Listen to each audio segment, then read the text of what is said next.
ನೂತನವಾಗಿ ಮೈಸೂರು ಭರತ್ ಕ್ಯಾನ್ಸರ್ ಆಸ್ಪತ್ರೆಯಲ್ಲಿ ಎಐ ಚಾಲಿತ ಎಂಆರ್ಐ ವ್ಯವಸ್ಥೆ ಆರಂಭವಾಗಿದೆ. ಇದನ್ನು ಸದುಪಯೋಗಪಡಿಸಿಕೊಳ್ಳಿ.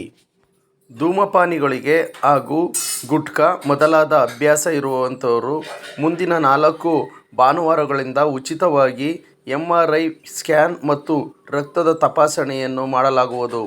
ಅಂಥವರಿಗೆ ಮತ್ತು ಹಾಗೂ ಶ್ವಾಸಕೋಶದ ಕೊರತೆ ಎಷ್ಟರ ಮಟ್ಟಿಗೆ ಆಗುತ್ತಿದೆ ಎಂಬುದನ್ನು ವಿಶ್ಲೇಷಣೆ ನಡೆಸಿ ತಿಳಿದುಕೊಳ್ಳಲಾಗುವುದು.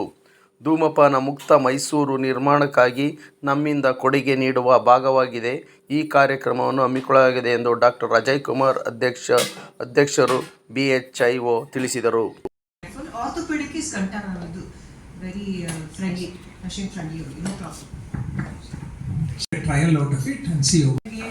Testing ನಾವು ಅಕ್ವೈರ್ ಮಾಡೋದೆಲ್ಲ ನೀವು ನೋಡ್ತಲೇ ಇದ್ದೀವಿ. ಈ ಸತಿ ಕೂಡ ಅದೇ ಥರ ನಮ್ಗೆ ಹೆಮ್ಮೆ ಆಗುವಂಥದ್ದು MRI ಒಂದು ಹೊಸದಾಗಿ ತಗೊಂಡಿದ್ದೀವಿ. Very proud to announce this MRI AI powered new MRI. So ಅದ್ರ ಬಗ್ಗೆ ನಮ್ಮ ಅಜಯ್ ಕುಮಾರ್ ಸರ್ ಆಮೇಲೆ doctor Amogh is our chief radiologist, doctor Manohar is also radiologist. ಹೊಸ MRIನ ಲಾಂಚ್ ಮಾಡಿದ್ದೀವಿ. Magnetic resonance imaging scanner launch ಮಾಡಿದ್ದೀವಿ. ಈ ಸ್ಕ್ಯಾನರು ಮುಂಚೆ ಇದ್ದಂಥ ಕನ್ವೆನ್ಷನಲ್ ಸ್ಕ್ಯಾನರ್ಸ್ಗಳಿಗಿಂತ